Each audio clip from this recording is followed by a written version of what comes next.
limited access to healthy food options near their homes. I'm joined here today at this learning garden with Councilor Brian Mallory, as well as Paul Burnett, who will speak, among members of her family, along with John Lawler. They agree with me that we must amend Proposal 258 before it's too late with a plan that will truly address food apartheid. Mayor Hogsett proposed in his State of the City speech, Proposal 258, which claims to address the problem of food deserts. This proposal is more political window dressing instead of serious problem solving. Say it. In Proposal 258, Mayor Hogsett has thrown out another ineffective soundbite. Say it. Rather than attacking the lack of local food sources in our neighborhoods. This is simply not enough, as we are currently facing closure of the Walmart at 38th and Franklin Road, the corner store at 38th and Illinois, as well as the struggle of A&I Variety Meats and Produce to stay open at 38th and Post Road. This Monday, the City County Council will be voting on a proposal that spends over $500,000 of your tax money with no clear help for people in need. Sadly, Proposal 258 will likely make the problem worse. Therefore, I'm asking the mayor and the council to amend Proposal 258 and implement the recommendations I made 3 weeks ago. The passage of this proposal in its current form is worse than no action at all. 3 weeks ago, I recommended providing tax incentives or subsidies to local food markets in areas with food insecurity. I advocated for the creation of a food TIF that would help support communities most devastated by food disparity. Finally, I proposed working with nonprofit, religious, community, and corporate partners to create community gardens like the one behind me throughout our city, the city of Indianapolis. These gardens can help provide food, agricultural education, and bridge the gap. I'm here today to urge all city county councilors to reevaluate Proposal 258 and listen to what the community wants and what the community needs. Spending $140,000 on lift vouchers will simply make it harder for bodegas and other community food sources to start up and to survive. This is more of a corporate subsidy than community support. Moreover, this thoughtless spending is not sustainable.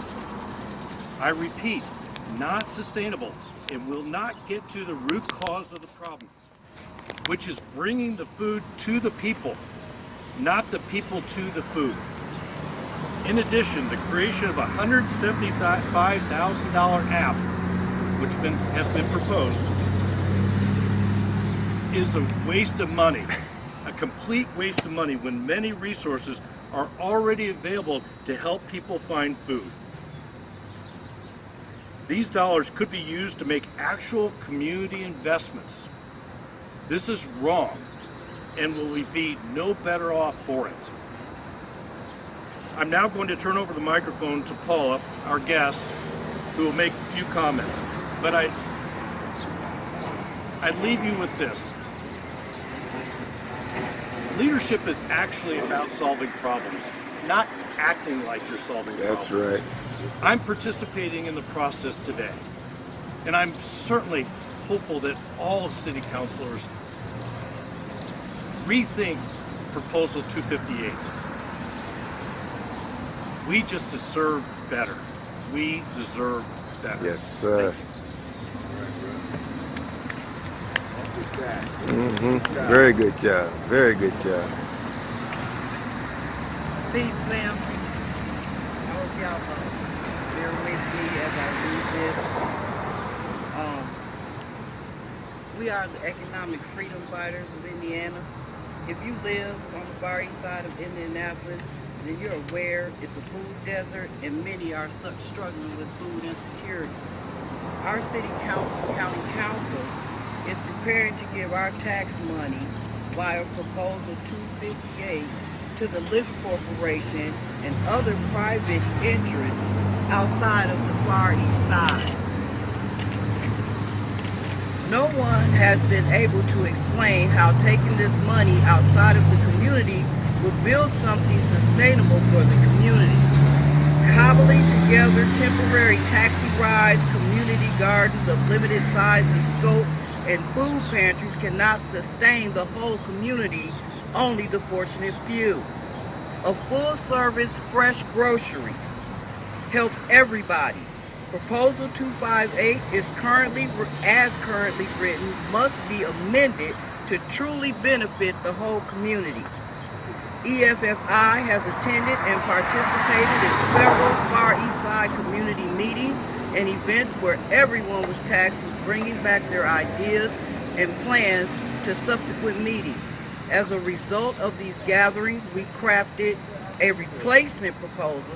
The majority of community members in each meeting we attended voted to keep the money in the community and give it to A&I Fresh Meats and Produce. Robert Hurst, the owner of A&I, has been selflessly serving and supporting the community, and an injection of capital will help them to build something durable and sustainable within the community. The answer to Far East Side food insecurity cannot be to divert the resources from the struggling community and lift them to somewhere else. The City County Council will meet on July 15th at 7 p.m. to sign this money over to corporations outside of the East Side communities. This will be our only chance to amend the proposal.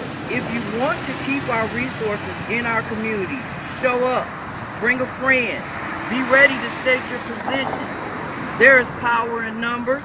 EFFI will be there to stand with the Far East Side community. Family, we have no permanent friends. We have no permanent enemies. We only have permanent interests. Yes, ma'am. Are you ready? Yes, sir. Thank you. John? Hello, my name is Jonathan Lawler, and I'm the founder of Brandywine Creek Farms. I founded Brandywine Creek Farms in 2016 because of food insecurity. I am not an urban farmer. I am an Indiana farmer and consider myself a rural farmer. My farm is 27 miles from downtown Indianapolis. Last year we distributed 830,000 pounds of fresh produce. We did it for 29 cents a pound. Because that's what the American farmer can do. The American farmer has and always will be the solution for hunger. That's right. And here, with a corporation in San Francisco asking, well, we're giving them the money, when there's farms like mine that are within 50 miles of Indianapolis. Robert Hurst with A&I is one of my clients. All right now. I send produce to him. He comes to my farm. He picks what he wants to serve to people in his community. Yes, sir. 27 miles versus 2,500 miles from San Francisco, and taking the folks out of these neighborhoods who want to participate in local food here in Indianapolis.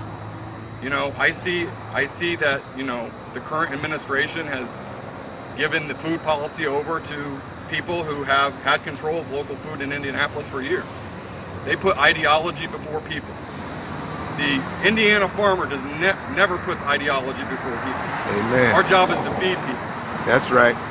My job is to make sure that you eat 3 times a day. Amen. That's what a farmer does.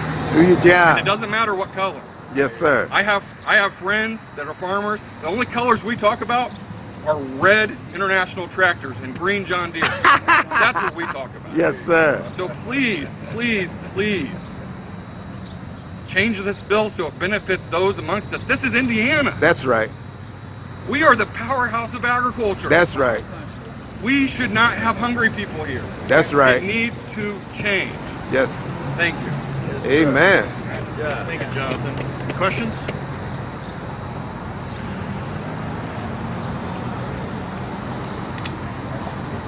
John, just for a second, would you talk a little bit about workforce development in IPS schools? So with the type of urban farms that we've helped install here, they are using modern agricultural techniques that can be used to send guys and gals that are interested in agriculture, that learn these techniques on the small scale, and they choose maybe to go to Ivy Tech or Purdue. I mean, that's the other thing. We have Ivy Tech and Purdue here in Indiana. You know, Purdue is considered one of the best ag schools in the world. That's right. And it's in West Lafayette, you know, just right up the road. Instead of putting money towards, I believe it's called Peace Walkers, let's take these kids who are interested in agriculture. And you want to know how to get them interested in agriculture?